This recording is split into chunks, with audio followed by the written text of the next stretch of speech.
Thanks for that very kind intro, Alice. Actually, just to clarify Rupa's earlier comment, it's not her that's keeping you guys from dinner, but it's me and Julian, so keep it snappy. Okay, many of you have stopped by the Knowledge Center booth today and would have picked up a copy or a set of the reports. We will not go into the report in detail, but really talk a bit more about why we did it and where we see things going from there.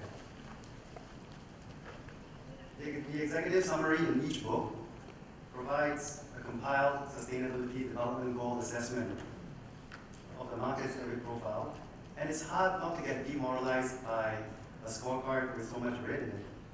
But there are global issues, and there are global issues that we can do something about. These issues are increasingly interconnected, and the work of ADPN members reflects that.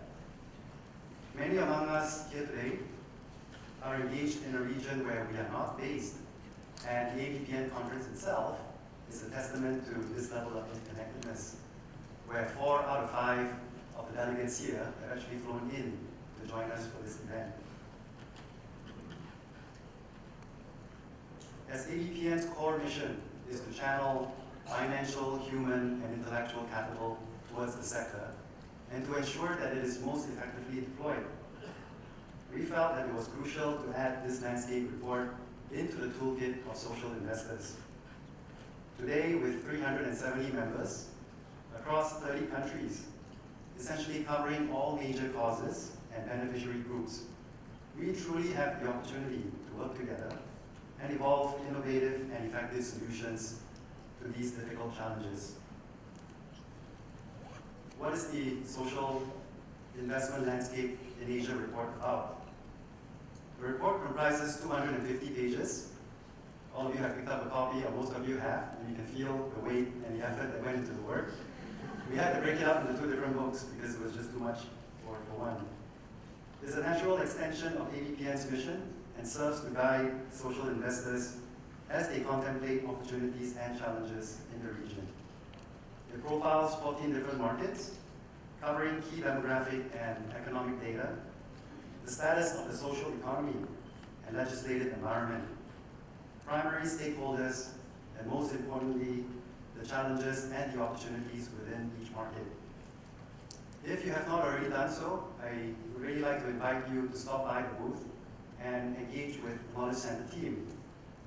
We would love to hear your feedback on this report, and especially if you feel that pertinent developments or key information pieces are missing.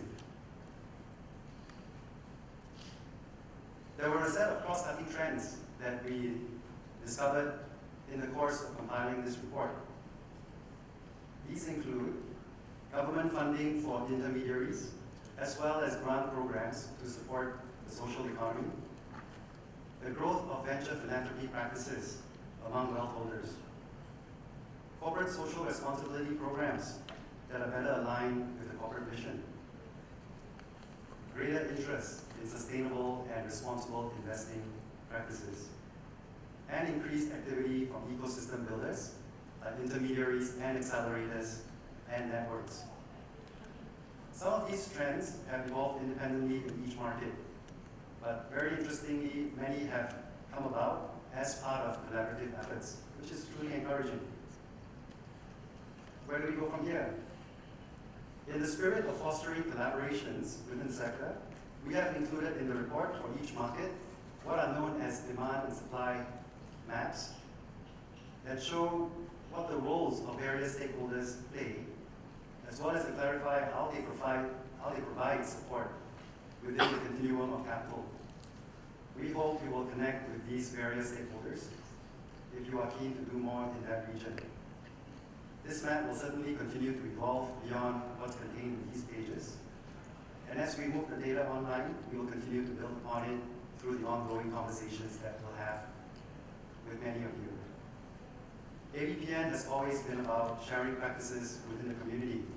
The spirit of our work is by practitioners for practitioners.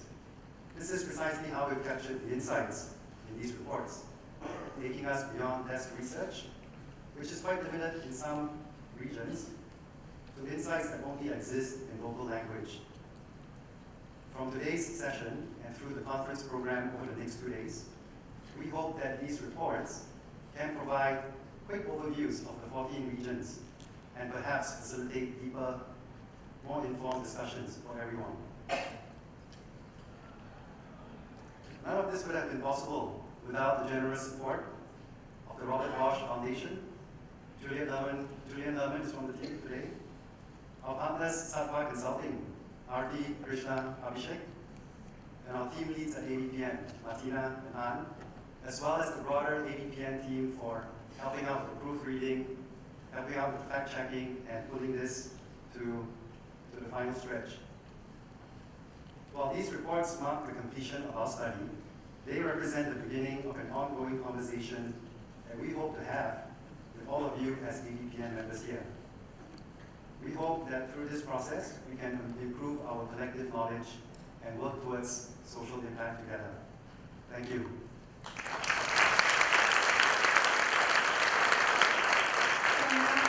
So now I'd also like to invite Julian Herman, Senior Project Manager from the Bosch Foundation, to also join Kevin on stage.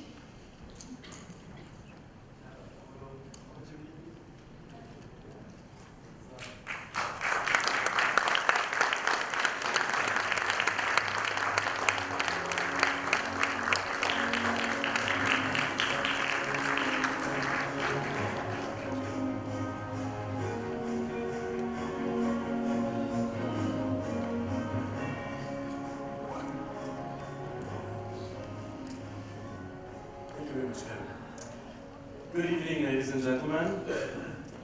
Thank you for giving me the opportunity to shortly introduce Robert Bosch Foundation and to also explain why the Foundation supported ADPN's report, Social Investment Landscape in Asia. First of all, on behalf of Robert Bosch Stiftung, I would like to express our deepest gratitude to the whole ADPN team, of course especially to Nena, Caroline, Alison, Kevin, Martina, and the rest of you. Thank you very much for the excellent work. In a very short time, you managed to finalize this report. It was only a few months of time. And no, I lost it. Okay, now we go for the foundation. Why is there such an organization like Robert Bosch Foundation? Why does it exist? I just want to shortly introduce it and slowly show you 3 slides. So our mission and the reason why we exist is Robert Bosch himself. The company was founded, Bosch Company was founded in 1886, and the foundation was founded much later, in 1964. And the reason for this is that Robert Bosch himself, his will was, written down in 1935, it is my intention, apart from the alleviation of all kinds of hardship, to promote the moral, physical and intellectual development of the people. Health, education, promotion of talent, international understanding, and the like are to be promoted. And this, even today, is still our mission. Next question. Who owns Robert Bosch Foundation?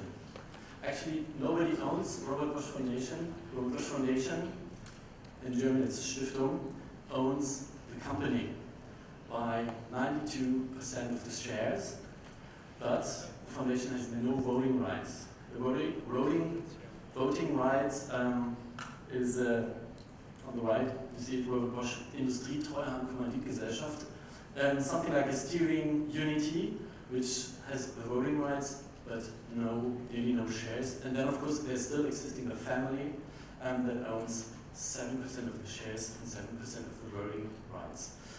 This is just to make it transparent how we work, how our constitution is.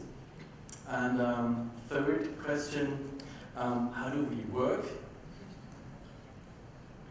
This is a famous slide, Robert Bosch Stiftung, Robert Bosch Foundation at a glance.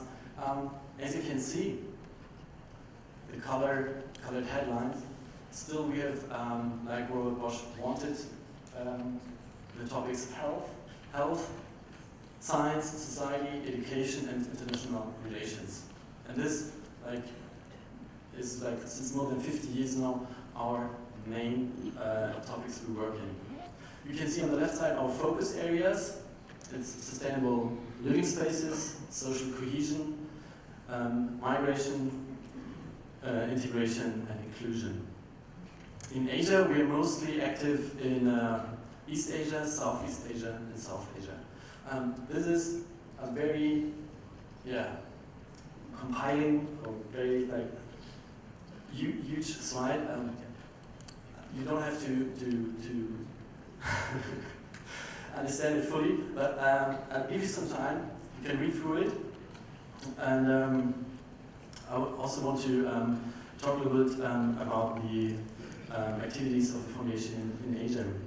We started to be active in Asia for now over a decade, and in the beginning focusing on 3 countries, India, Japan, and China. So it was very much focused on international relations. Today, we focus not on a certain country, we focus on the whole region. And we especially focus on topics such as governance, civil society, and media.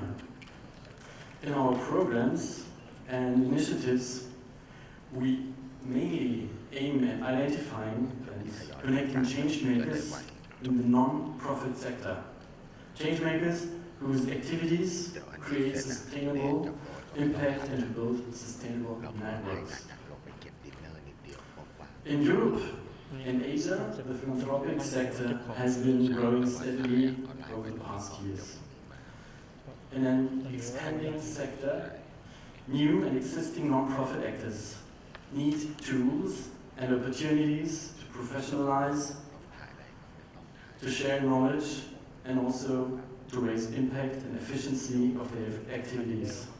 To tackle these challenges, provide impulses, and contribute to the sharing of best practices, the Robert Bosch Foundation published the studies Shape the Future of Foundations in 2014, and in cooperation with DASRA last year, Funding in the 21st Century, Trends and Priorities in the Foundation Sector.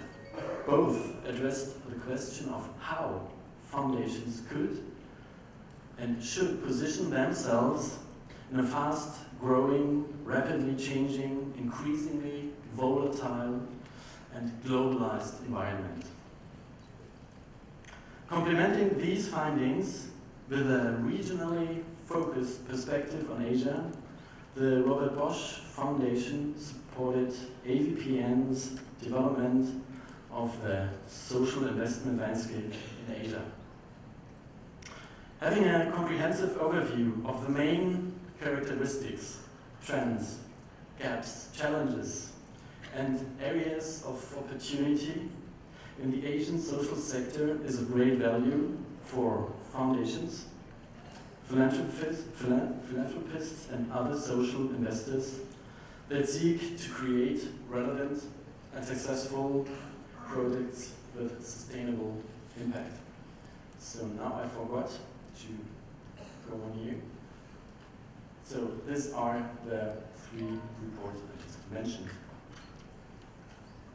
Yeah, I hope, Robert Bosch Foundation hopes, that the report will find a wide circulation and that it will contribute to the practical work of you all.